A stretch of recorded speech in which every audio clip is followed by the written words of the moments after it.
What's up, cooks? It's Wednesday. Eric told me that he wants a grilled cheese sandwich and some homemade tomato soup. And the only way I know how to make the grilled cheese is with a Pullman loaf. This is also known as Texas toast or panda meat, right? So we've got these big Pullman loaf pans, and we also have the 4.5 quart Bear dough maker. We used the 6 quart, now we're going to use a 4.5 quart. We're going to make some delicious homemade bread so Eric can have his grilled cheese and tomato soup. So welcome to the Amy Learns to Cook kitchen.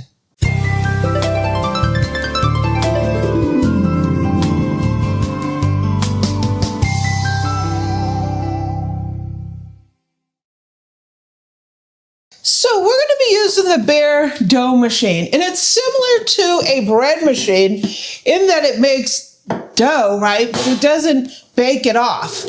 And usually I don't bake in my bread machine because it tends to have a weird crumb to it. It's like more dense at the bottom than it is at the top. And it also puts those big holes in the bottom. So I use it as a dough machine. I shape and form and bake in the oven. The Bear is great because you can make a lot more dough in a Bear than you can in a bread machine. A lot of bread machines are limited to 2 pounds worth of dough. This thing, the listing says it can take up to 1,600 grams of flour. So you can make several loaves of bread in a Bear when you can't do that in a bread machine.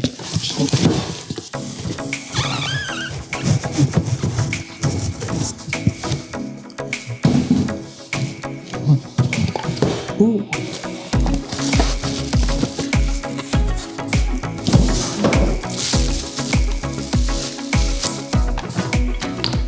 So yeah, this is very similar to the larger Bear. This thing is great. I absolutely love my Bear. So you will see it either under the brand name Bear or Joy-Deem. Joy-Deem owns Bear. And this is the machine. It even comes with a little measuring cup if you need it. So we have our mixing bowl. It has a lid and a little peeky window if you need to add ingredients. And here is our machine. So the Bear mixes and kneads the dough, and it also does the first rise. So we have 2 cycles here. You can mix your dough and you can ferment your dough. So to do that, you're going to hit mix and ferment. You want both cycles to be on. It's going to mix for 15 minutes. It's going to ferment for 1 hour and 30 minutes. When that's done, you're going to take it out, you're going to shape it, you're going to pan it, and you're going to bake it. And I'm going to show you this entire process. A lot of people ask me, what is this ferment cycle? Let me put it on mix. What is this ferment cycle? It's your first rise. So I've recently got some comments about, is that proofing? Well, it is proofing, but in terms of the stages of bread making, fermentation is your first rise. It's called bulk fermentation. This is where it develops flavor and it develops the gluten structure. So you're going to knead it and then you're going to let it sit. Some people let it sit for a whole day in the refrigerator to do a cold rise. The longer you let it ferment, it's like beer, right? The more flavor you're going to get out of it. This has a pretty decently long fermentation cycle. It's 1.5 hours. And then after you shape it and you let it rise the second time, that is called proofing. So fermenting is developing the gluten and flavor. Proofing is developing the structure and the shape. So you put your dough in the pan, it starts to rise, and that rise gives your dough its shape. Yes, Eric? Does this have like an electrical heat in it to temperature proof it or something for you?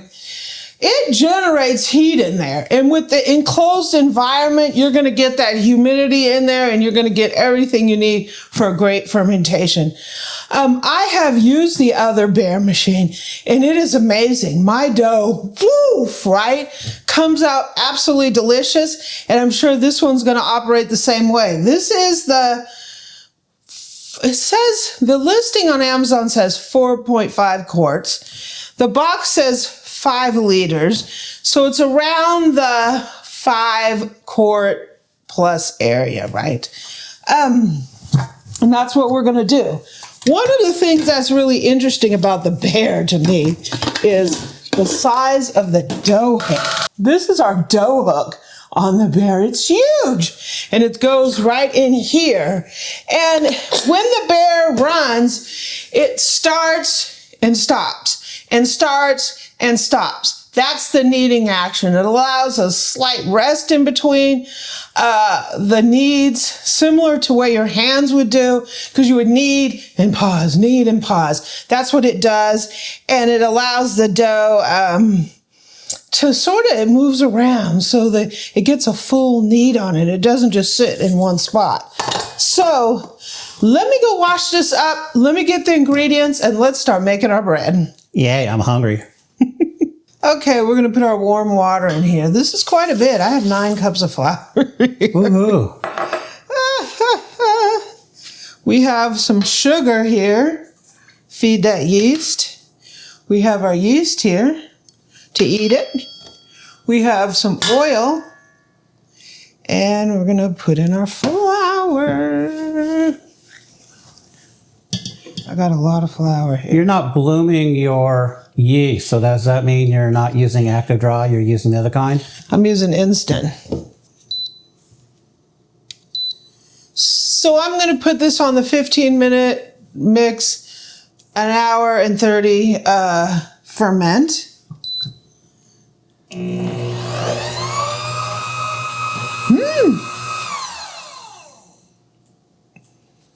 I'm going to put my salt in here.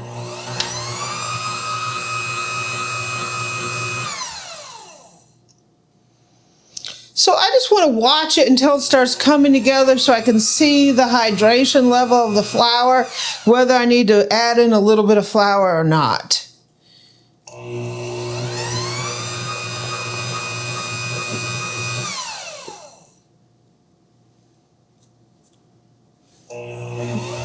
I suspect that I will.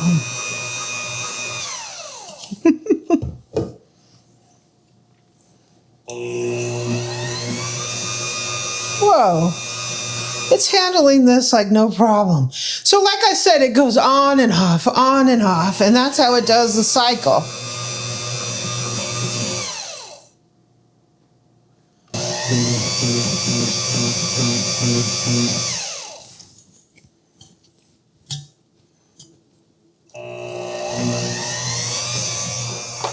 So I think that is good to me. So I'm going to put this lid on and we're going to let it knead.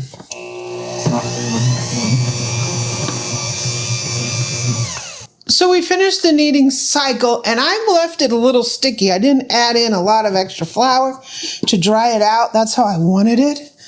Oh, it looks nice. Looks like a beautiful ball of dough. So we're going to let this ferment for an hour and a half. We'll be back to shape them. So I would say that this dough rose. Look at it, it's popping out of the ball. That's crazy, Boo. Wow. Let's get this dough out of here. Okay, I would say that it rose. Look at it.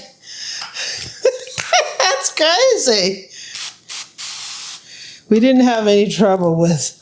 That just goes to show that there's a lot of structure to the bread, to the dough, because it's like a balloon, and if there's no like gluten development or structure, it'll just fall in on itself, and we don't have a problem with that here. Yeah, it's stuck to the lid there. Whoa! Whoa! So, look at the stretch on that. That's what you want. You want dough that can stretch. So when that air is puffing, the bread is puffing. You don't want bread that can't expand like that. In other words, it's like a balloon. Yeah, because it won't hold the air and it'll just collapse. Okay, we need to divide this dough in half because we're making 2 big Pullman loaves. Well, that's what 9 cups of flour will do for you, won't it? You got a lot of dough here. Ooh, a little sticky. Get a little on my hands so it doesn't completely stick to everything. And nice. So that's had an hour and a half to ferment, which kind of helps it do what it's got to do. So it's looking pretty, isn't it? Yeah, look at that.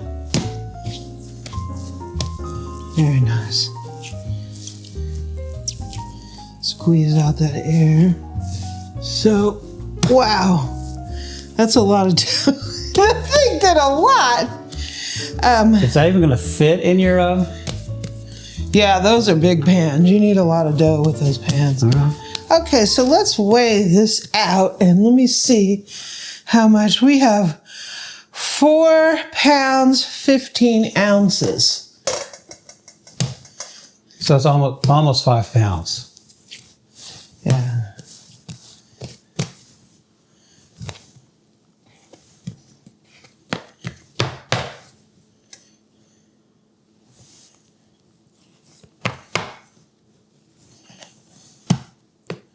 Do you have 2.8 or 2.7? 2.4. Keep going. 2.5. 7 or 8 will work. 2.6.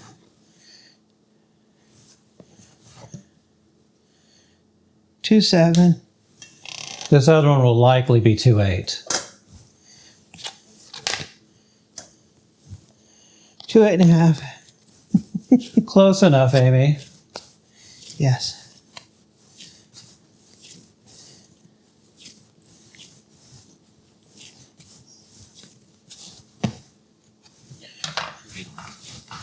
So you can round your dough. You want to get a little tension on the dough.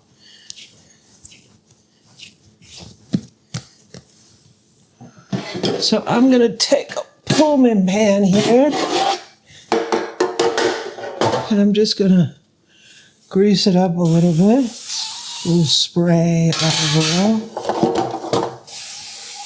Yeah, we don't want it becoming welded to the lid, do we? Yeah, that's not good. So what I'm going to do is I'm going to put the pan here and I'm going to get this dough the length of the pan. Spread it out. Do you have to stretch it and let it relax so it doesn't pull back? I may have to. I'm going to let this relax for a couple minutes. Okay, so I just let it relax there for a few minutes. Calm it down a little. Sure. Gotta get that air out of there again.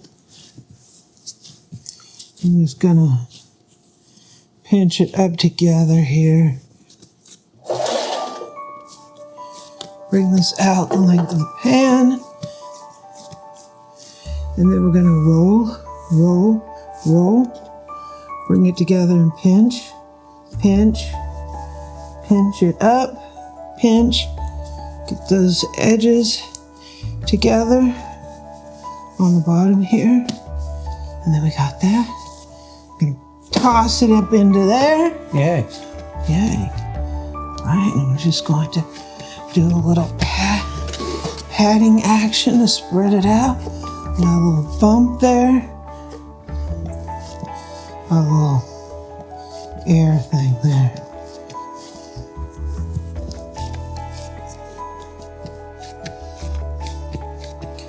And as we know, this dough is going to fill this baby up nicely. We're going to go ahead and put this on here. Woo! Woo! Woo!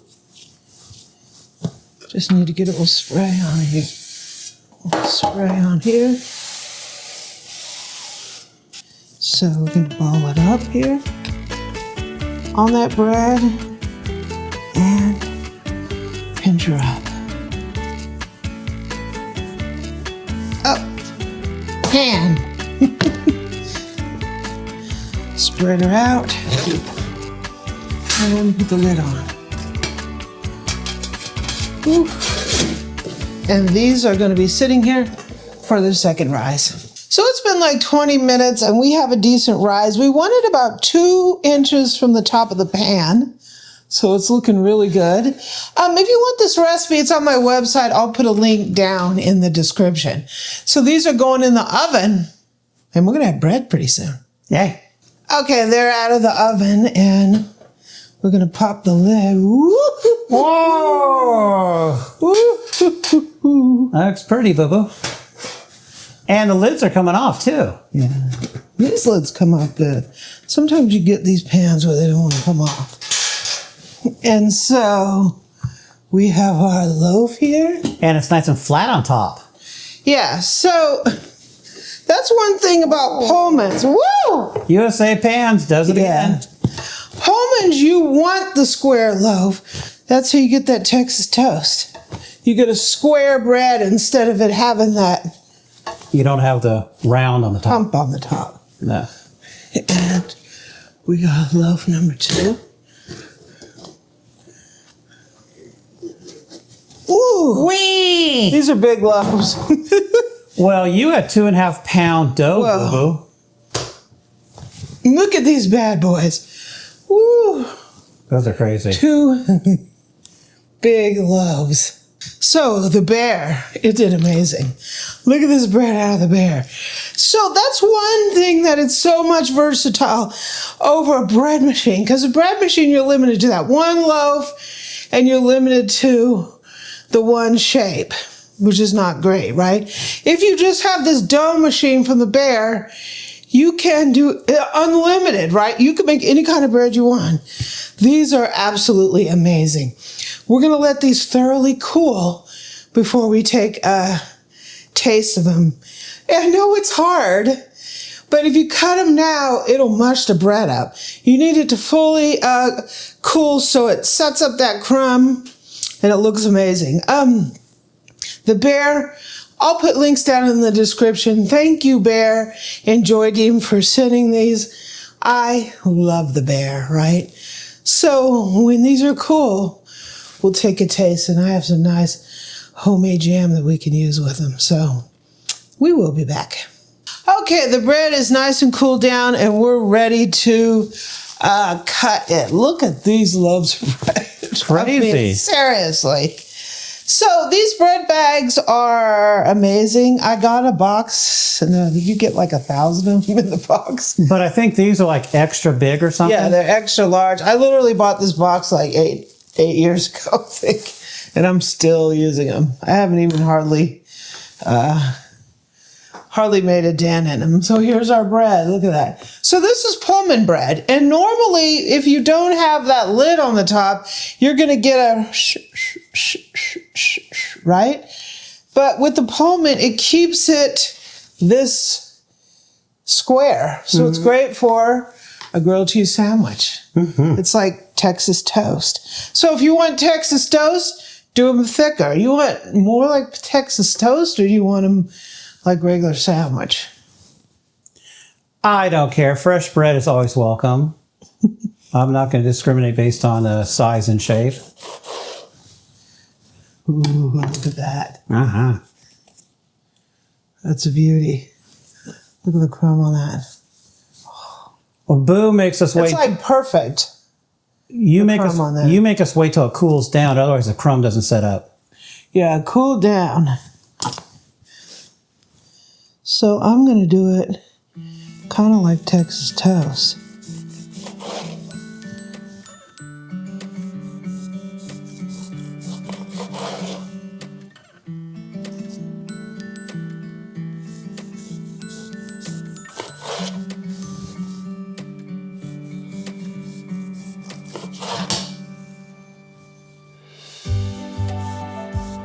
If you want thin pieces, cut them thin.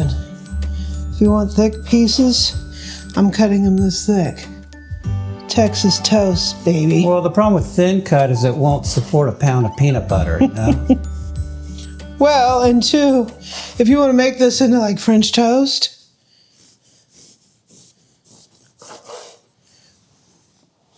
Uh-huh. Look at that. Come to Dada.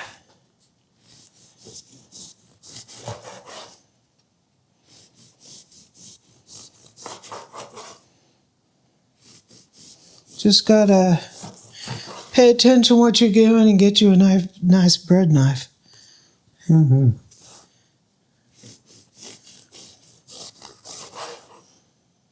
Well, I'm gonna go ahead and put it back in our thing here. I'm not gonna cut that one until we're almost done with these.